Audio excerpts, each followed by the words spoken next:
Last chapter, everybody. Chapter 34. Final chapter of Wuthering Heights. It's been good, hasn't it? It's been a good book. Let me know in the comments section what you'd like me to read next. Remember, it's got to be out of copyright, so written by somebody who died at least 75 years ago. But what would you like? I'm thinking possibly Moby Dick for the next one. That'd be a good one to read. But do let me know. Let's have a little bit of chocolate cake. I'll finish this bit of chocolate cake, I reckon. There's not much left.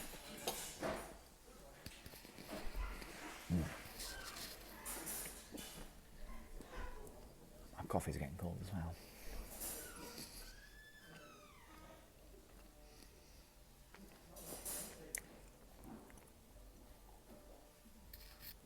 For some days after that evening, Mr. Heathcliff shunned meeting us at meals, yet he would not consent formally to exclude Hareton and Cathy. He had an aversion to yielding so completely to his feelings, choosing rather to absent himself, and eating once in 24 hours seemed sufficient sustenance for him. One night, after the family were in bed, I heard him go downstairs and out at the front door. I did not hear him re-enter, and in the morning I found he was still away. We were in April then. The weather was sweet and warm, the grass as green as showers and sun could make it, and the two dwarf apple trees near the southern wall were in full bloom. After breakfast, Catherine insisted on my bringing a chair and sitting with my work under the fir trees at the end of the house, and she beguiled Hareton, who had perfectly recovered from his accident, to dig and arrange her little garden, which was shifted to that corner by the influence of Joseph's complaints.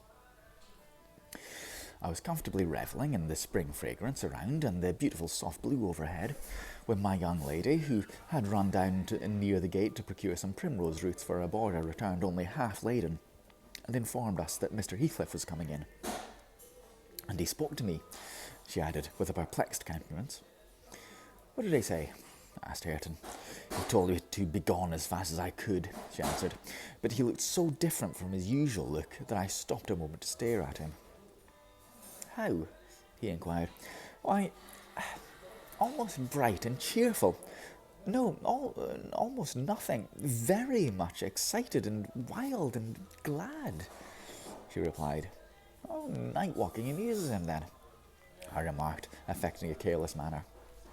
In reality, as surprised as she was, and anxious to ascertain the truth of her statement, for to see the master looking glad would not be an everyday spectacle, I framed an excuse to go in. Heathcliff stood at the open door. He was pale and he trembled, yet certainly he had this strange joyful glitter in his eyes that altered the aspect of his whole face. "Will you have some breakfast?" I said. "You must be hungry, rambling about all night." I wanted to discover where he had been, but I did not like to ask directly. "No, I'm not hungry," he answered, averting his head and speaking rather contemptuously, as if he guessed I was trying to divine the occasion of his good humour. I felt perplexed. I didn't know whether it were not a proper opportunity to offer a bit of admonition. "I don't think it right to wander out of doors," I observed, "instead of being in bed. It's not wise, at any rate, this moist season. I dare say you'll catch a cold, a bad cold, or a fever. You have something the matter with you now." "Oh, nothing but what I can bear," he replied, "and with the greatest pleasure, provided you'll leave me alone. Get in, and don't annoy me." I obeyed, and in passing I noticed he breathed as fast as a cat. "Yes," I reflected to myself, "we shall have a fit of illness. I cannot conceive what he has been doing." That noon he sat down to dinner with us, and received a heaped-up plate from my hands, as if he intended to make amends for previous fasting. "I've neither cold nor fever, Nelly," he remarked in allusion to my morning speech, "and I'm ready to do justice to the food you gave me." He took his knife and fork, and was going to commence eating, when the inclination appeared to become suddenly extinct. He laid them on the table, looked eagerly towards the window, then rose and went out. More cake, everybody, more cake. But with the icing on, and a little white chocolate bit.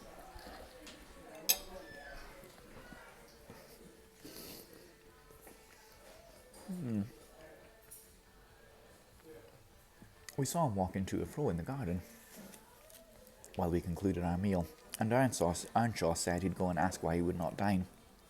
We thought we had grieved him in some way. "Well, is he coming?" said Catherine when her cousin returned. "Nay," he answered, "but he's not angry. He seemed rare and pleased, indeed, only I made him impatient by speaking to him twice. Then he bid me be off to you. He wondered how I could want the company of anybody else." I set his plate to keep warm on the fender, and after an hour or two he re-entered. When the room was clear and in no degree calmer, the same unnatural appearance of joy under his black brows, the same bloodless hue, and his teeth visible now and then in a kind of smile, his frame shivering, not as one shivers now and then, not as one shivers with chill or weakness, but as a tight stretched cord vibrates, a strong thrilling rather than a trembling. "I will ask what is the matter," I thought, or who should, and I exclaimed, "Have you heard any good news, Mr. Heathcliff? You look uncommonly agitated." "Where should good news come from to me?" he said. "I'm animated with hunger, and seemingly I must not eat." "Your dinner is here," I returned. "Why won't you get it?" "I don't want it now," he muttered hastily. "I'll wait till supper. And Nelly, once and for all, let me beg you to warn Hareton and the other to stay away from me. I wish to be troubled by nobody. I wish to have this place to myself." This is a good song.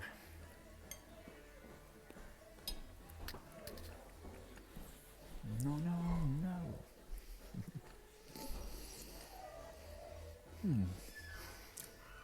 "Is there some new reason for this banishment?" I inquired. "Tell me, why are you so queer, Mr. Heathcliff? Where were you last night? I'm not putting the question through idle curiosity, but—" "You are putting the question through very idle curiosity," he interrupted with a laugh. "Yet I'll answer it. Last night I was on the threshold of hell. Today I am within sight of my heaven. I have my eyes on it, hardly 3 feet to sever me. And now you better go.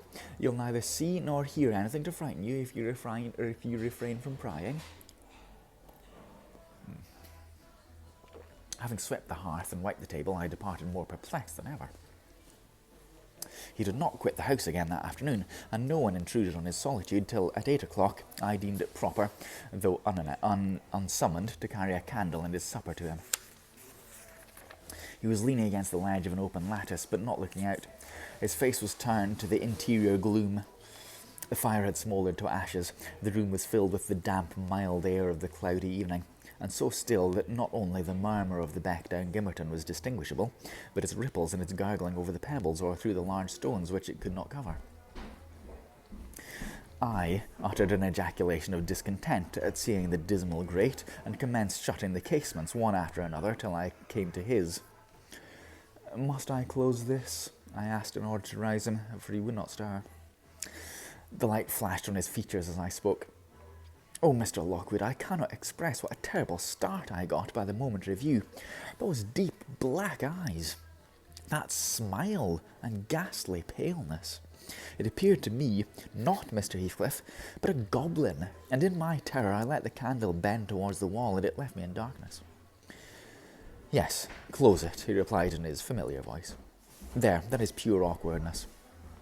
Why did you hold the candle horizontally? Be quick and bring another." I hurried out in a foolish state of dread, and said to Joseph, "The master wishes you to take him a light and rekindle the fire, for I dare not go in myself again just then." Joseph rattled some fire into the shovel, and went, but he brought it back immediately with a supper tray in his other hand, explaining that Mr. Heathcliff was going to bed, and he wanted nothing to eat till morning. We heard him mount the stairs directly. He did not proceed to his ordinary chamber, but turned into that with the panelled bed. Its window, as I mentioned before, is wide enough for anybody to get through, and it struck me that he plotted another midnight excursion, which he had rather we had no suspicion of. "Is he a ghoul or a vampire?" I mused. I read of such things, such hideous incarnate demons, and then I set myself to reflect how I had tended in his infancy, and watched him to grow to youth, and followed him almost through his whole course, and what absurd nonsense it was to yield to that sense of horror. But where did he come from? The dark little thing, harboured by a good man to his bane, muttered superstition as I dozed into unconsciousness, and I began half-dreaming to weary myself with imagining some fit parentage for him and repeating my waking meditations. I tracked his existence over again with grim variations, at last picturing his death and funeral, of which all I can remember is being exceedingly vexed at having the task of dictating an inscription for his monument and consulting the sexton about it. And he had no surname. We could not tell his age, if we were obliged to content ourselves with the single word Heathcliff. That came true. We were. If you enter the kirkyard, you'll read on his headstone only that, and the date of his death. Dawn restored me to common sense. I rose and went into the garden, as soon as I could see, to ascertain if there were any footmarks under the window. There were none. He stayed at home, I thought. He'll be all right today. I prepared breakfast for the household, as was my usual custom, but told Hareton and Catherine to get theirs ere the master came down, for he lay late. They preferred taking it out of doors. Under the trees I set a little table to accommodate them. On my re-entrance, I found Mr. Heathcliff below. He and Joseph were conversing about some farming business. He gave clear, minute directions concerning the matter discussed, but he spoke rapidly and turned his head continually aside, and had the same excited expression, even more exaggerated.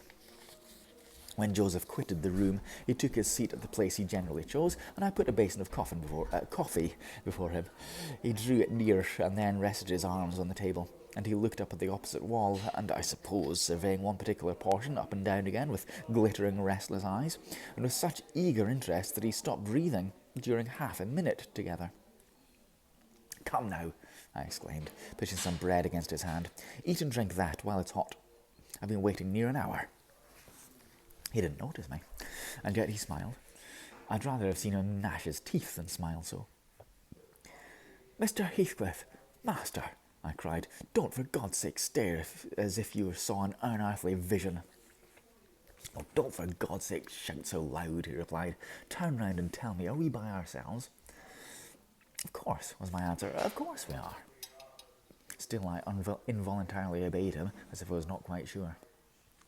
With a sweep of his hand, he cleared a vacant space in front of among the breakfast things, and leant forward to gaze more at his ease. Now I perceived he was not looking at the wall, for when I regarded him alone, it seemed exactly that he gazed at something within 2 yards distance, and whatever it was, it communicated apparently both pleasure and pain, in exquisite extremes. At least, the anguished yet raptured expression of his countenance suggested that idea.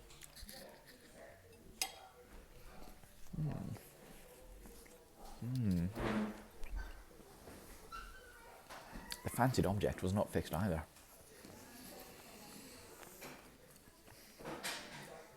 His eyes pursued it with unwearied vigilance, and even in speaking to me were never weaned away. I vainly reminded him of his protracted abstinence from food. If he stirred to touch anything in compliance with my entreaties, if he stretched his hand out to a piece of bread, his fingers clenched before they reached it, and remained on their table, forgetful of their aim.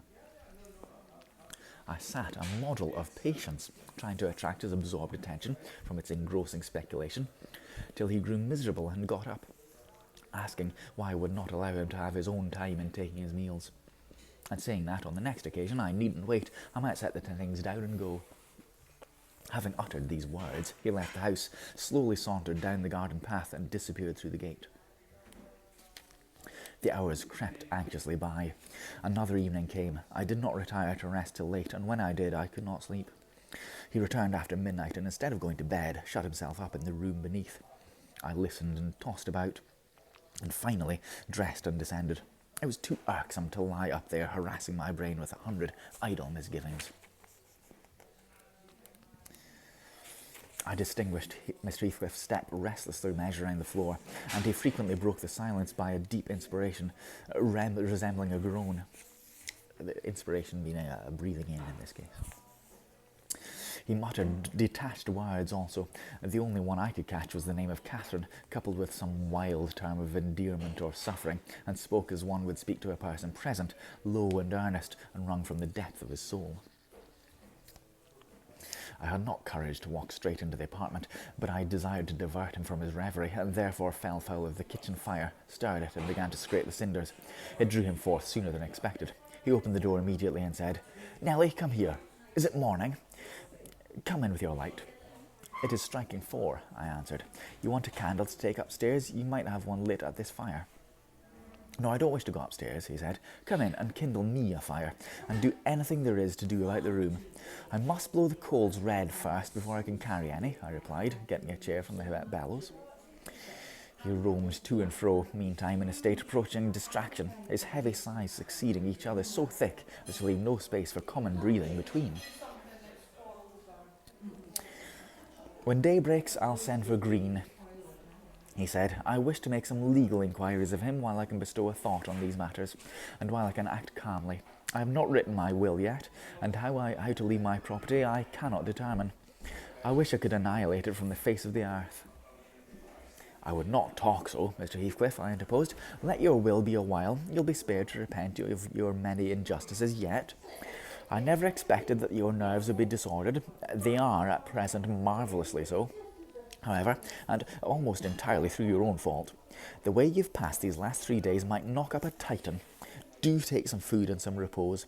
You need only look at yourself in a glass to see how you require both. Your cheeks are hollow and your eyes bloodshot, like a person starving with hunger and going blind with loss of sleep." "It's not my fault that I cannot eat or rest," he replied. "I assure you it is through no settled designs. I'll do both as soon as I possibly can. But you might as well bid a man struggle in the water, rest within arm's length of the shore. I must reach it first, and then I'll rest.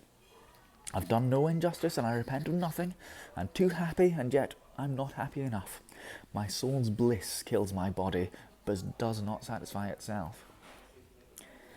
"Happy, master?" I cried. "Strange happiness. If you would hear me without being angry, I might offer some advice that would make you happier." "What is that?" he asked. "Give it." "You're aware, Mr. Heathcliff," I said, "that from the time you were 13 years old you have lived a selfish, unchristian life, and probably hardly had a Bible in your hands during all that period. You must have forgotten the contents of the book, and you may not have space to search it now. Could it be hurtful to send for some minister of any denomination, it does not matter which, to explain it, and show you how very far you have erred from its precepts, and how unfit you will be for its heaven unless a change takes place before you die?" "I am rather obliged than angry, Nelly," he said, "for you remind me of the manner in which I desire to be buried in. It is to be carried to the churchyard in the evening. You and Hareton may, if you please, accompany me, and mind particularly to notice that the sexton obeys my directions concerning the 2 coffins. No minister need come, nor need anything be said over me. I tell you, I've nearly attained my heaven, and that of the others is altogether unvalued and uncoveted by me." "And supposing you persevered in your obstinate fate and died by that means, and they refused to bury you in the precincts of the kirk," I said, shocked at his godless indifference, "how would you like that?" "Oh, they won't do that," he replied. "If they did, you must have me removed secretly, and if you neglect it, you shall prove practically that the dead are not annihilated." As soon as he heard the other members of the family stirring, he retired to his den, and I breathed freer. But in the afternoon, while Joseph and Hareton were at their work, he came into the kitchen again, and with a wild look bid me come and sit in the house. He wanted somebody with him. I declined, telling him that plainly that his strange talk and manner frightened me, and I had neither the nerve nor the will to be his companion alone. "I believe you think me a fiend," he said, with his dismal laugh, "something too horrible to live under a decent roof." Then, turning to Catherine, who was there, and who drew behind me at his approach, he added, hasteningly, "Will you come, Chuck? I'll hurt you not. No. To you I've made myself worse than the devil. Well, there is one who won't shrink from my company. By God, she's relentless. Oh, damn it. It's unutterably too much flesh and blood to bear even mine." He solicited the society of no one more. At dusk he went into his chamber, through the whole night, and far into the morning we heard him groaning and murmuring to himself. Hareton was anxious to enter, but I bid him fetch Mr. Kenneth, and he should go in and see him. Last bit of cake.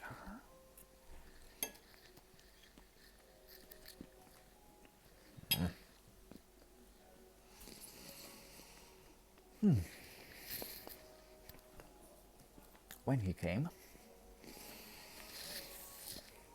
and I requested readmittance to try to open the door. I found it locked, and Heathcliff bid us be damned. He was better, and he would be left alone, so the doctor went away. The following evening was very wet. Indeed, it poured down till day dawn. And as I took my morning walk around the house, I observed the master's window swinging open and the rain driving straight in. He cannot be in bed, I thought. Those showers would drench him through.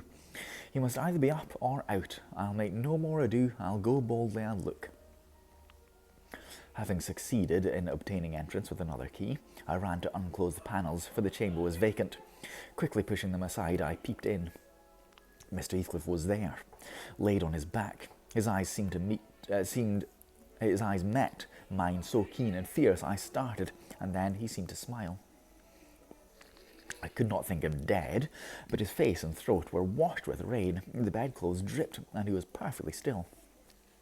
The lattice, flapping to and fro, had grazed one hand that rested on the sill. No blood trickled from the broken skin, and when I put my fingers to it, I could doubt no more. He was dead and stark.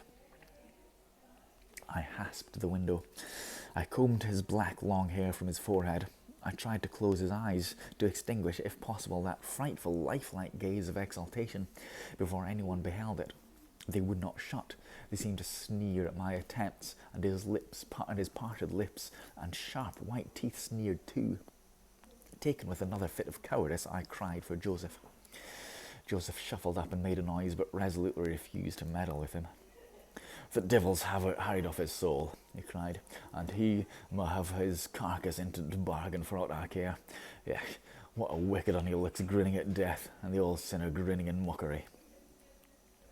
I thought he intended to cut a tape around the bed, but suddenly composing himself, he fell on his knees and raised his hands and returned thanks that the lawful master and the ancient stock were restored to their rights.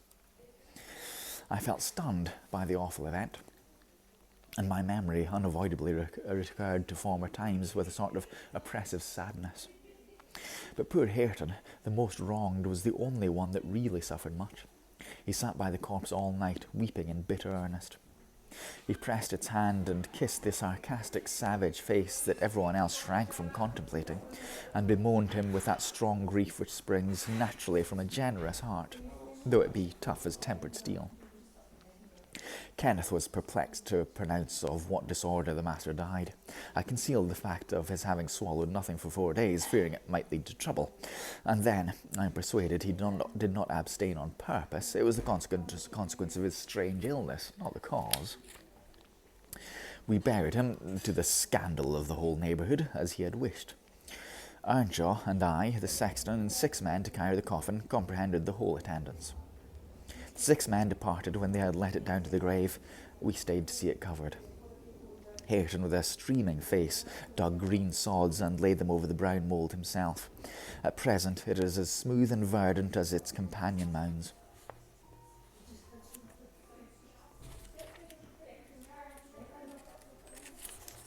And I hope its tenant sleeps as soundly. But the country folks, if you ask them, would swear on their Bible that he walks. There are those who speak of having met him near the church and on the moor and even within the house. Idle tales, he'll say, and so say I. Yet that old man by the kitchen fire affirms he has seen 2 of them looking out his chamber window on every rainy night since his death, and an odd thing happened to me about a month ago. I was going to the Grange one evening, a dark evening, threatening thunder, and just at the turn of the heights I encountered a little boy with a sheep and 2 lambs before him, and he was crying terribly, and I suppose the lambs were skittish and would not be guided. "What is the matter, my little man?" I asked. "There's Heathcliff and a woman yonder in Nab," he blubbered, "and I daren't past him." I saw nothing, but neither the sheep nor he would go on, so I bid him take the road lower down. He probably raised phantoms from thinking, as he traversed the moors alone, on the nonsense he had heard his parents and companions repeat. Yet still, I don't like being out myself in the dark now, and I don't like being left by myself in this grim house. I cannot help it. I shall be glad when they leave it and shift to the Grange." "Oh, they are going to the Grange?" I said. "Yes," answered Miss Dean, "as soon as they are married, and they will be on New Year's Day." "And who will live here then?" "Why, Joseph will take care of the house, and perhaps a lad will keep him company. They will live in the kitchen, and the rest will be shut up." For the use of such ghosts as choose to inhabit it, I observed.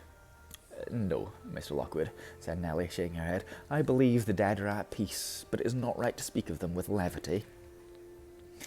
At that moment the garden gate swung to. The ramblers were returning.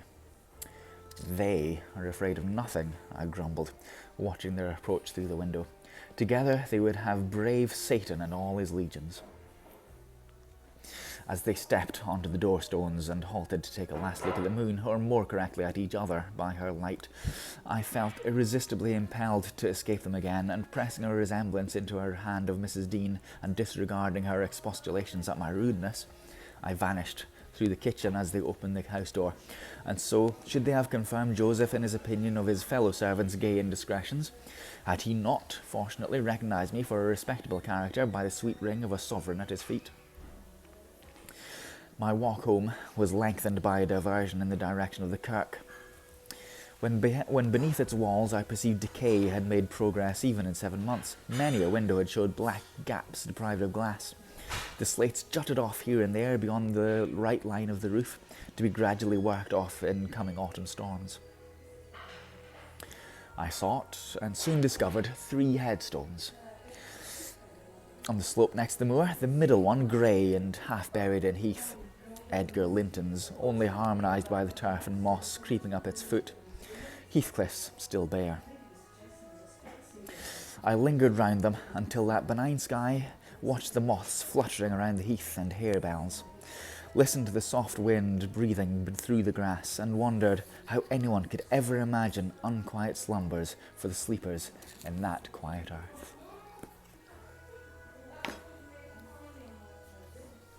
Done. There we are.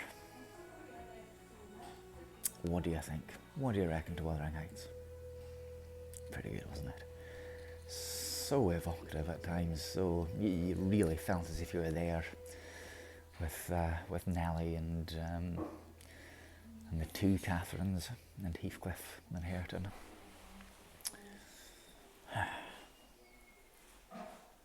Do you think Heathcliff died in peace? Do you think he found his heaven?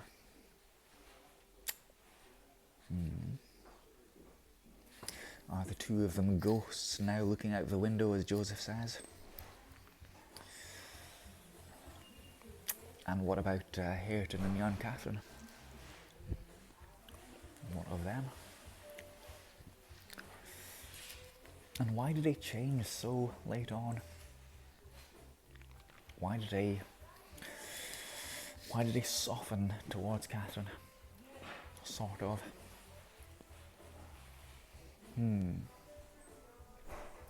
Well, there we are. Thank you for listening. Thank you for watching. Don't forget to make sure you follow me, for I'll be reading something else, especially if you suggest what I should read next. I'm thinking possibly Moby Dick. Possibly something else. We'll see.